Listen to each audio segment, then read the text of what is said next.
80% des projets IA échouent. Ce chiffre circule partout et pourtant personne ne vous explique vraiment pourquoi. D'un côté, vous avez le discours de la peur. L'IA va tout remplacer, préparez-vous au tsunami, les emplois vont disparaître. Vous l'avez déjà entendu. C'est anxiogène et puis surtout, c'est inutile, ça ne fait pas avancer le schmilblick. Ça ne vous dit pas quoi faire lundi matin. De l'autre côté, vous avez le discours tactique. Voilà 10 prompts chat GPT pour gagner du temps. Les 5 outils IA indispensables, c'est concret, mais c'est superficiel et puis ça n'a rien de durable. Non. Ce qui manque, c'est la couche intermédiaire, la couche stratégique, celle qui vous permet de construire un système cohérent, pas juste d'empiler les outils les uns après les autres. Et c'est exactement ce que je veux faire avec cette vidéo. Bonjour, je m'appelle Stéphanie. Je suis consultante en stratégie IA, formatrice et fondatrice de Paxia Institute. Cela fait 3 ans que j'accompagne étudiants, intervenants professionnels dans leur utilisation et leur compréhension de l'intelligence artificielle, surtout générative. Et dans ce cadre, j'ai pu rencontrer des dizaines et des dizaines de professionnels, d'entrepreneurs, de dirigeants de PME, et j'ai vu ceux qui réussissent et ceux qui échouent dans leur transformation. Et j'ai pu observer un pattern. Le problème n'est pas la technologie, le problème n'est pas le budget, le problème n'est même pas les personnes, c'est l'architecture de la transformation. C'est l'ordre dans lequel vous faites les choses. Je vais être honnête avec vous, la plupart des dirigeants que je rencontre font exactement la même erreur. Ils commencent par la technologie. Ils lisent un article, ils voient un concurrent qui communique sur l'IA, ils se disent, il faut qu'on y aille. Et leur premier réflexe, c'est d'acheter des licences. C'est exactement comme si vous achetiez des matériaux de construction avant d'avoir les plans de votre maison. Ce qui veut dire que 6 mois plus tard, 15% des collaborateurs utilisent vraiment les outils, les autres ont décroché, et le dirigeant se dit, l'IA, ça ne marche pas pour nous. Non, ce n'est pas l'IA qui ne marche pas. C'est l'architecture du projet qui était défaillante dès le départ. Ce que je vais vous présenter, c'est un framework en 4 étapes. Une séquence précise, une architecture de transformation que j'appelle HBAT. Humain, business, apprentissage, technologie. Dans cet ordre. Toujours dans cet ordre. Première étape, H pour humain. C'est peut-être contre-intuitif. Quand on parle de transformation IA, on s'attend à parler de technologie.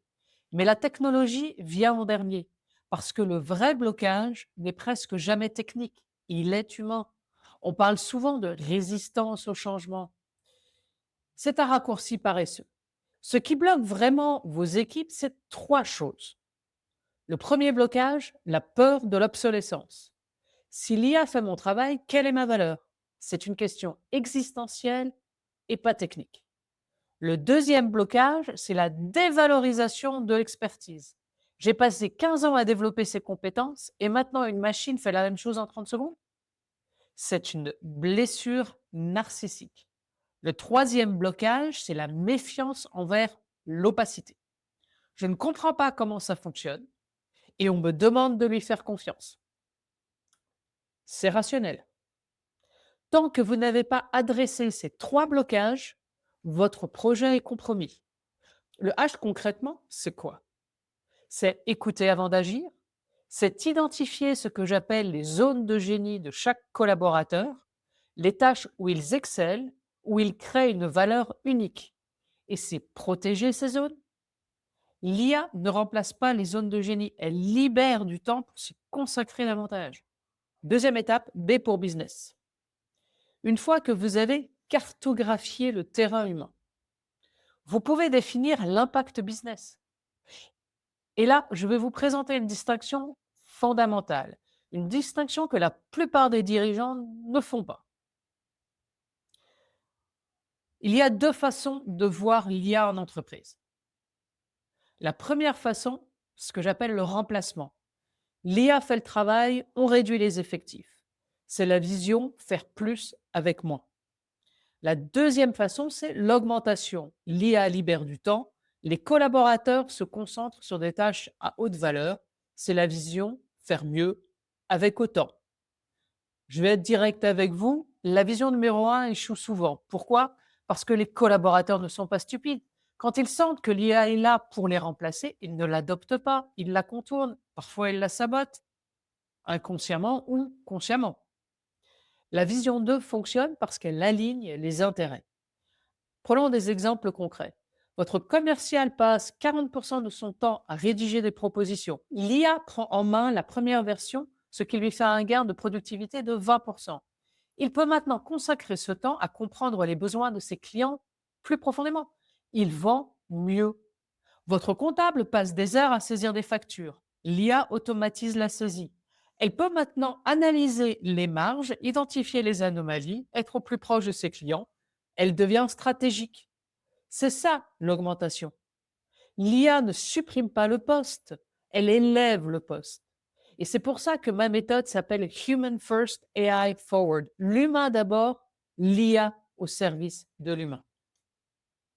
D'ailleurs, si vous voulez savoir où vous en êtes sur cette dimension et sur les trois autres, j'ai créé un autodiagnostic HBAT. 8 questions, 5 minutes. Le lien est dans la description. Et si ce contenu vous parle, abonnez-vous. Je publie un nouvel épisode toutes les 2 semaines.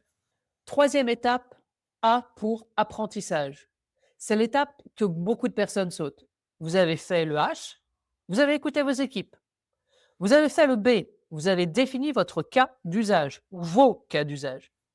Et là, qu'est-ce qui se passe? Et on passe directement à la technologie, on achète l'outil, on fait peut-être une demi-journée de formation, d'acculturation IA, on espère que ça prend, mais ça ne prend pas. Parce qu'une demi-journée de sensibilisation, ce n'est pas de l'apprentissage, ce n'est pas une formation, c'est de la communication interne. Et ce n'est pas la même chose. L'apprentissage, ça ne peut plus être qu'un événement, ça doit être une infrastructure. Cette infrastructure repose sur 3 composantes.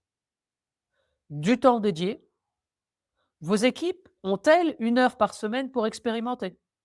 Sans ça, l'adoption ne se fera pas ou vraiment très très lentement. Deuxièmement, un partage d'expérience encouragé. Encourager le partage d'expérience avec l'IA, des échecs et des succès, afin que le collectif bénéficie des expérimentations individuelles. C'est très important. Et troisième élément, un référent IA. Une personne légitime, formée, disponible pour répondre aux questions au quotidien dans l'opérationnel. C'est le point de contact permanent dans les services. Sans ces 3 composants, vous construisez sur du sable. Et enfin, T pour technologie. Remarquez, hein, c'est la dernière étape, pas la première. Si vous avez correctement exécuté le H, le B et le A, le choix technologique devient presque trivial.